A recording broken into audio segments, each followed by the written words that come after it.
Comité de Bioética de la Clínica San Camilo y miembro del Comité de Bioética del Hospital Roca y miembro del Comité de Ética de Investigación de nuestra querida universidad. Hola Fabián, ¿cómo te va? Buenas tardes. Buenas tardes, qué gusto compartir este espacio, ¿eh? Muchas gracias. No hay por qué. Y vamos a empezar con esta temática del diálogo en la bioética, ¿no? Para vos, ¿no? Como médico, como miembro integrante del equipo de salud, ¿la bioética te sumó a vos en particular? Pero por supuesto. La bioética es la frutilla del postre, por así llamarlo de manera común, porque nos empezó a abrir la mente y a abrir el espíritu, por supuesto. Nosotros como médicos sabemos quién es, a quién tenemos que atender, de qué se trata ese cuerpo enfermo que busca repararse. Pero como bioeticistas vamos a buscar qué es el hombre, qué piensa, cuáles son sus dimensiones, y eso enriquece muchísimo hasta la terapéutica, porque tenemos otra visión, ¿no?, desde la bioética. La verdad, escuchaba a Fabián y pensaba, ¿cuánto gana un profesional del equipo de salud que tiene formación en bioética? Muchísimo. Digo, no es lo mismo ejercer tu profesión con bioética que con una mochila de herramientas bioéticas que sin esta mirada. Totalmente, porque, a ver, los que hacemos bioética, yo siempre, y mis compañeros que conversando, sabíamos que había algo más, pero yo no sabía cómo se llamaba ese algo más.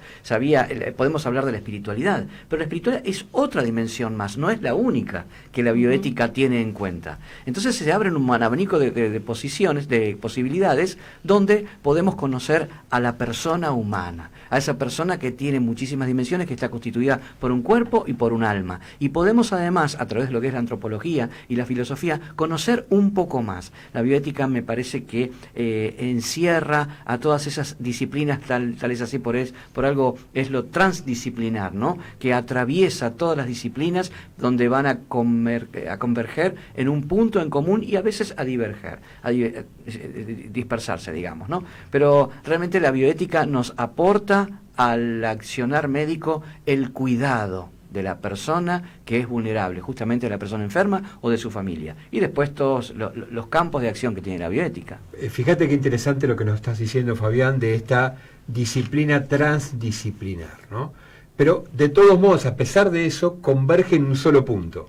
En nuestro punto de encuentro, como el programa nuestro, ¿no? Como nuestro programa. Es cierto. El punto de encuentro es la persona. Y me parece que es la persona con una necesidad puntual, claro, y que viene en nuestra ayuda también personal, ¿no? A pesar de que integramos distintas disciplinas, la bioética, en esa relación uno a uno. Bueno, en persona ese punto a de encuentro. persona. Exactamente. Eso es maravilloso, que uno lo hace, pero la bioética te lo muestra y te lo enriquece, ¿verdad? Sí, además, y hablando específicamente, la bioética personalista, la que nosotros adherimos, porque hay distintas ramas de bioética y eso nos hace mucho más ricos.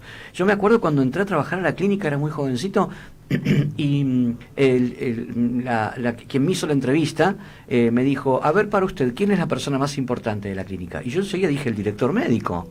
Me dice, no, claro, es el paciente. Y ahí yo empecé a mascullar este tipo de cosas que no las entendía, pero sí me sonaban en mi interior. Bueno, obviamente, el paciente, la persona, el paciente en la persona humana, obviamente, ¿no?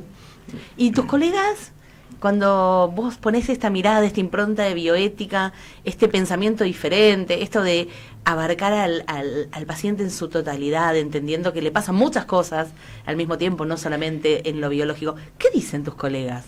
Cuando uno presenta esto de esta manera, casualmente esta mañana tuvimos el Congreso Argentino de Medicina Transfusional, donde presentamos a la bioética como una disciplina para poder abordar a diferentes situaciones que son dilemáticas, a veces en nuestra especialidad, que es la medicina transfusional. ¿Qué dice el colega? Se sorprende de ver cómo uno puede abordar al paciente y encontrar otras dimensiones y no quedarse solamente con lo que es la autonomía y la beneficencia, y sabemos que tenemos que hacer el bien, pero el bien hay que hacerlo bien hecho, y la bioética personalista nos abre estas posibilidades, donde cambia para mí el paradigma, por así llamarlo, de lo que es lo tradicional, de la autonomía, la justicia, la beneficencia y la no beneficencia, ¿no? Así que es apasionante, así como lo digo, realmente, me sale de adentro. Fabián, ¿y de qué forma vos pensás que podemos, independientemente del impacto del ejemplo que recién nos diste, en el congreso que asististe, cómo te parece que podemos informar o explicar este proceso de humanización, ¿no? Porque el rescatar a la persona como centro de nuestra atención, en esta ida y vuelta, en este punto de encuentro, insistimos con el título de nuestro programa, en este punto de encuentro con la persona necesitada, ¿cómo te parece que podemos ayudar para que se entienda la importancia de humanizar esa atención? Lo más importante, y esto coincidimos todos, es la educación. Porque la educación nuestra de los profesionales de la salud, abarca a todos los profesionales de salud, empieza en el pregrado. Y el pregrado te lleva a conocer y te direcciona hacia lo que es tecnicista, cientificista, biológico, y te vas olvidando que detrás de eso, mejor dicho, en todo eso, hay una persona. Hoy decíamos justamente, y yo lo repito, no me canso, para que exista una enfermedad tiene que haber un cuerpo que la transporte y la padezca, porque no hay enfermedades sueltas. Hay virus, bacterias sueltos, pero la enfermedad la padece la persona. Entonces ahí vemos a la persona enferma en todas sus dimensiones. Pero claro, en el pregrado es tal el ansia de poder entender y educarse y formarse, que nos olvidamos que el hígado pertenece a un ser humano que ríe, que llora, que espera. Y después, en el posgrado, la tecnología y el avance tecnológico nos ha quizá un poco distanciado de lo que es el paciente. Nosotros, que conocemos el tema, nos hemos formado en la semiología, en tocar al paciente, en darle la mano cuando ingresa, y ahí ya podemos ver si está sudoroso, tembloroso, débil o fuerte. Esas cosas hacen a la humanización. No nos olvidemos, a mí me enseñaron a auscultar con el estetoscopio en la mano derecha, porque yo soy derecho, y con la mano izquierda colocarlo en el hombro del paciente. ¿Se enseña eso hoy? ¿Y qué impacto tiene sobre el paciente? Eso es cuidar a la persona. De eso se trata la bioética. Eso es cuidar, es acompañar. Pequeños actos, esto que decís vos, de hacerlo sentir seguro y acompañado, tocándole el hombro, desde ahí hasta usar el nombre que tiene el paciente, que es el nombre que tiene como persona, que no es un accidente que le está ocurriendo circunstancialmente, que esté internado, que esté por hacerse un estudio. Cuán enfocados estamos en la técnica, en lo cuantitativo, en los procesos, y se nos tornan invisibles a veces los pacientes. Me parece que ese es el valor. La bioética, anónimos. Anónimos. Como una cama, como un número de historia clínica, en ese lenguaje tan contaminado que muchas veces tenemos los médicos para referirnos a nuestros pacientes, el de la cama 324. Y el paciente tiene un nombre y apellido. Cuando lo llamamos en el consultorio, nosotros hemos implementado un hábito para que la gente diga Fabián Romano o Fabián, señor Fabián. ¿Quién te dice Fabián? Los amigos. Entonces vas a ingresar a un lugar que es quizá desconocido para vos, donde te vas a desnudar. No solamente físicamente, sino vas a desnudar tu alma, porque ahí el paciente es quien nos muestra que la enfermedad no ataca solamente un órgano. La enfermedad entra en todas las dimensiones sociales, familiares, laborales, ecológicas, ¿no? Pensaba que importante, perdón Gerardo, con respecto a lo que decías, que el profesional también se presente, porque también es una persona y que muestre esa humanidad. Sí, totalmente. No solo el buen día y el permiso, sino soy tal, voy a hacer tal cosa. El encuentro entre dos personas. El encuentro entre dos personas, totalmente. Sí, claramente. El punto de encuentro. Tal vez me gustaría, de algunas cosas que estuviste refiriendo y contándonos, Fabián, esto de que nosotros nos formamos en una semiología. ¿Vos pensás que la evolución tecnológica nos está deshumanizando en esta atención? O sea, porque está claro lo que vos nos estás refiriendo, pero esta evolución tecnológica, en el cual todos decimos, la tecnología está tan presente y creciendo, ¿nos está deshumanizando en la atención? Quizás sí y quizá no, porque la tecnología es totalmente necesaria, es muy necesaria, pero obviamente una cosa no suple la otra. El palpar, el tocar, la inspección, la ocultación, son parte del acto médico.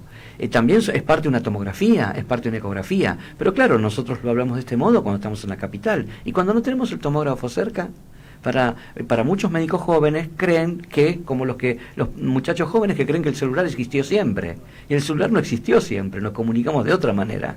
La tomografía no existió siempre, es necesaria. Pero volvemos al punto que vos me preguntaste, Gerardo. Creo que la educación y el hábito constante de saber que tenemos una persona que tiene miedo. ¿Cómo? No, a veces nos olvidamos, porque el acto médico, hacer una cirugía para vos, Gerardo, es algo común y de todos los días. Pero para mí, que soy paciente, yo llevo todo un montón de expectativas. ¿Vos, el cirujano, tiene en cuenta esas expectativas? No siempre, claramente que no siempre. Esto pasa a los colegas y pasa como también pasé yo por un quirófano como paciente, ¿no? Exacto. A pesar de que elegí algún buen técnico para poder resolverlo. Claro. Pero hay que ver cuánto tiene en el fondo de humanidad, ¿no? Para verlo integralmente. Sí, y no solo eso, esa mirada integral, esa de entender que, bueno, habitualmente uno interviene sobre el cuerpo, que es la esfera biológica de las personas. Lógico.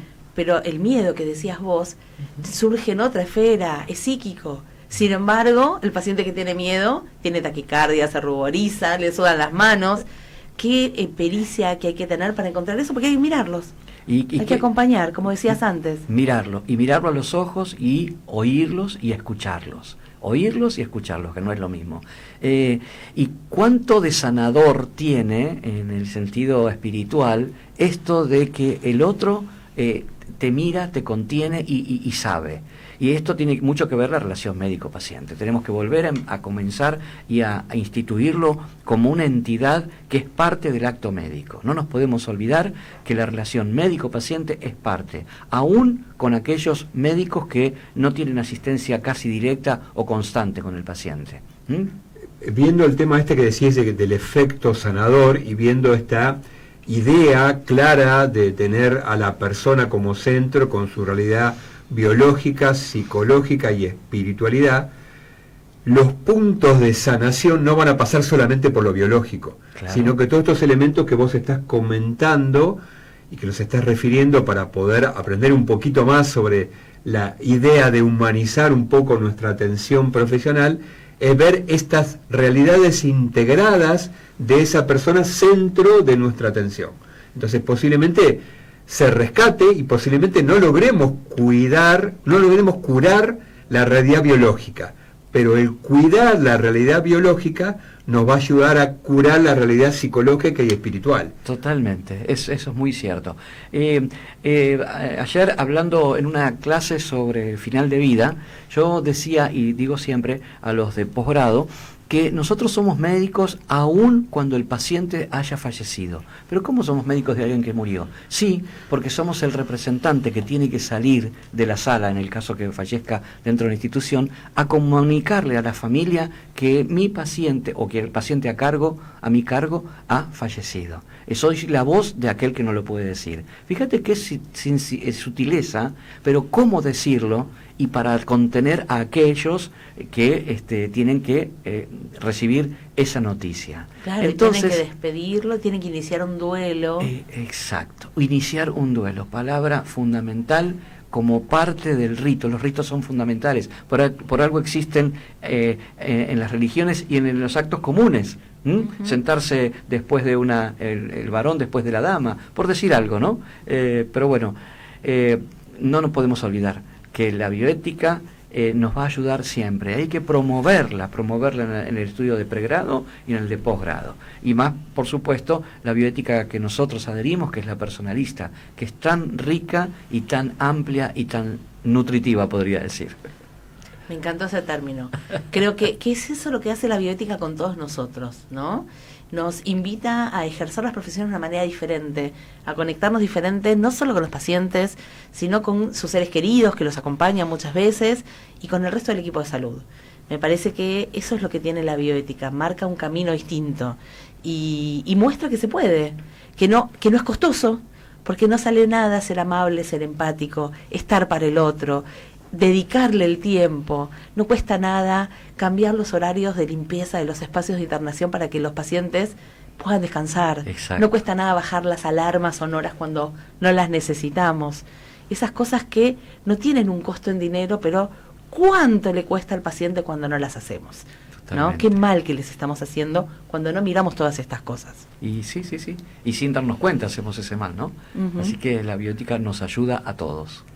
Creo que para cerrar un poco este bloque que estamos informando, comentando a nuestros radioescuchas sobre esta importante meta de tener al paciente, tener la persona en el centro, y nosotros como equipo de salud estar rodeándolo de alguna forma, ¿no? El punto de encuentro significa esto, ¿no? La persona en el centro y el resto del equipo, el bioquímico, el hemoterapeuta, el profesional de la salud, que sea que esté acompañando, lo mira en el centro y entre todos lo cuidamos, lo protegemos en su realidad biológica, psicológica y espiritual.